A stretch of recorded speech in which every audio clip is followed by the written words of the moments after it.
સૌપ્રથમ આજની મહત્વની ઘટના તરફ નજર કરીએ। મહેસાણા સ્થિત મહિલા સંમેલનમાં વિરોધ થયા બાદ એસપીજીના અધ્યક્ષ પદેથી લાલજી પટેલે રાજીનામું આપી દીધું છે। લાલજી પટેલે રાજીનામા અંગે સ્પષ્ટતા કરતા જણાવ્યું કે પાસની અંદરના લોકો મારા વિરોધી હોવાને કારણે તેઓ રાજીનામું આપી રહ્યા છે। લાલજી પટેલે એક મુલાકાત આપતા તમામ વાતની સ્પષ્ટતા કરી હતી। મહેસાણામાં ઘટેલી ઘટના અંગે તેમણે જણાવ્યું હતું કે પોતાના જ ગઢમાં આ પ્રકારના વ્યવહારથી તેમને ઘણું જ દુઃખ થયું છે। આ ઉપરાંત આંતરિક વિખવાદને કારણે તેઓનો વિરોધ થયો હોવાનું જણાવી તેમણે આ તેમનું નહીં પરંતુ એસપીજીનું અપમાન છે તેવું મંતવ્ય વ્યક્ત કર્યું હતું।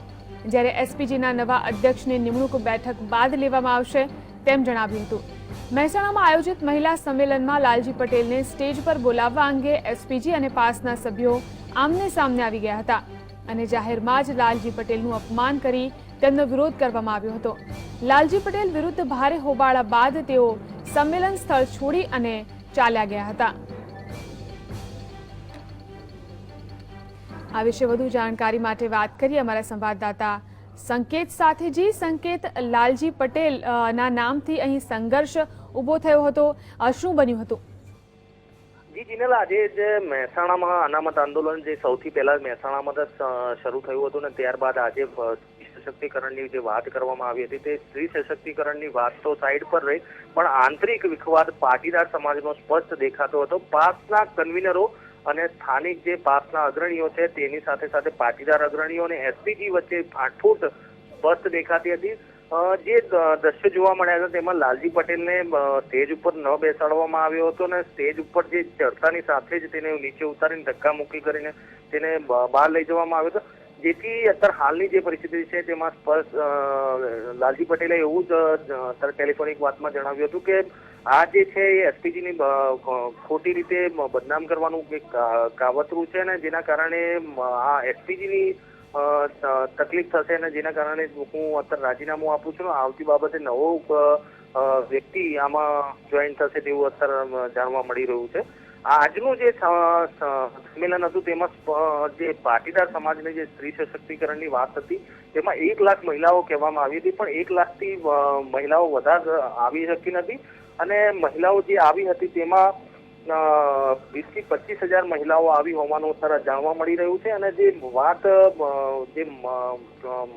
જે જાણવા મળી રહી છે તેમાં સ્ત્રી કરતા પુરુષોની સંખ્યા સૌથી વધારે હતી અને આ જે સમગ્ર મામલો છે તેમાં એક સૌથી વધુ અગત્યની બાબત છે રાજદ્રોહના ગુનામાં જો હાર્દિક પટેલ જેલવાસ ભોગવતો હોય તો એની ઓડિયો ક્લિપ જો બજારમાં ફરતી થાય અને એ જ ઉપર વાયરલ કરવામાં આવે તે જ દ્રશ્ય ખરેખર એક શંકાસ્પદ ઉપસાવે છે કે હાર્દિકના પાસે મોબાઈલ ફોન ત્યાંથી આવ્યો અને મોબાઈલની ફોનની સાથે સાથે તેને કઈ રીતે તેની ઓડિયો સ્ટેજ સુધી પહોંચ્યો ને તેને કઈ રીતે લોકો સમક્ષ રજૂ કરવામાં આવ્યો તે બાબતે ચોક્કસ આ બાબતે તંત્ર સજાગ થયું છે ને આ બાબતે કાર્યવાહી થાય તેવી શક્યતા નકારી શકાય તેમ નથી।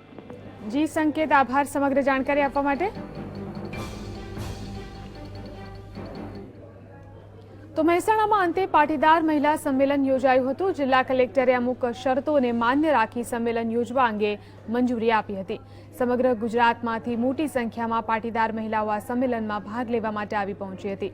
ખાસ કરી ઉત્તર ગુજરાતમાંથી મોટી સંખ્યામાં લોકો ઉમટી પડ્યા હતા। જેલમાં બંધ પાટીદારોને છોડાવવા અને પાટીદાર સમાજના પ્રશ્નોને લઈને આ સંમેલનનું આયોજન કરવામાં આવ્યું હતું। એકંદરે શાંતિપૂર્ણ માહોલમાં યોજાયેલા આ સંમેલનમાં એસજીપી પ્રમુખ લાલજી પટેલનો હુરિયો બોલાવાયો હતો। મોઢેરા રોડ પર ખુલ્લા પ્લોટમાં આયોજિત પાટીદાર મહિલા સંમેલનનો મુખ્ય ઉદ્દેશ્ય પોલીસ દમનમાં માર્યા ગયેલાના પરિવારજનો તેમજ જેલમાં બંધ પાટીદાર યુવાનોના પરિવારનું બહુમાન કરાયું। આ ઉપરાંત સ્ત્રી સશક્તિકરણ, દાયકાઓ જૂના કુરિવાજોનો અંત, અનામત, વ્યસન મુક્તિ, મહિલા સંગઠન જેવા મુદ્દાઓ પણ સામેલ હતા। જો કે સ્ટેજ પર એસપીજી અધ્યક્ષ લાલજી પટેલનો પાસના કાર્યકરોએ વિરોધ કરતા બંને ગ્રુપ વચ્ચે બોલાચાલી થઈ હતી। સ્થિતિ વધુ વણસતા લાલજી પટેલ સ્ટેજ પરથી નીચે ઉતરી સંમેલન છોડીને જતા રહ્યા હતા। એટલે રાજકીય માણસો જોડાઈ જાય એટલે બેન એની પરિસ્થિતિ બદલાઈ જાય અને જો મારા કારણે કઈ એવું પ્રોગ્રામ બગડે એવું ઈચ્છતો નહોતો એટલા માટે હું સ્થળ ઉપરથી નીકળી ગયો કે પ્રોગ્રામ વ્યવસ્થિત રીતે પાર પડે। એટલે એવું ના હોય દરેકમાં સંગઠન છે પણ સંગઠનમાં અમુક અસમાજી થતું હોય અને આ કારણે આવું થતું હોય છે પણ સમાજના હિતો માટે સમાજ માટે તો નહીં પડે। ચોક્કસ રાજકારણ પીડિત જ લાગે, બાકી આવું સમાજના અંદર આવું કોઈ ઈચ્છે નહીં કે આવું થાય। મહેસાણામાં આયોજિત આ સંમેલનમાં જય સરદાર અને જય પાટીદારની નારેબાજી થઈ હતી.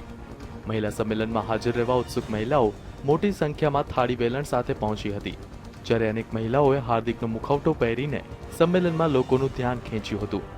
જ્યારે પાસ કન્વીનર મનોજ પલાણે કહ્યું હતું કે પાટીદાર ધારાસભ્યને સમાજમાંથી દૂર કરવા જોઈએ. બીજી તરફ સંમેલનમાં કાયદો અને વ્યવસ્થાની સ્થિતિ જળવાઈ રહે તે માટે ચાપતો પોલીસ બંદોબસ્ત ગોઠવાયો હતો. તેમજ અફવાઓને ડામવા માટે સવારથી સાંજ સુધી મોબાઈલ ઇન્ટરનેટ સેવા પણ બંધ કરી દેવાઈ હતી. હવે આ સંમેલનના આગામી સમયમાં કેવા પડઘા પડે છે તે જોવું રહ્યું. કેમેરામેન વસંત અને તેજસ સાથે આશકા જાની અને સંકેત સિડાના, GSTV, મહેસાણા.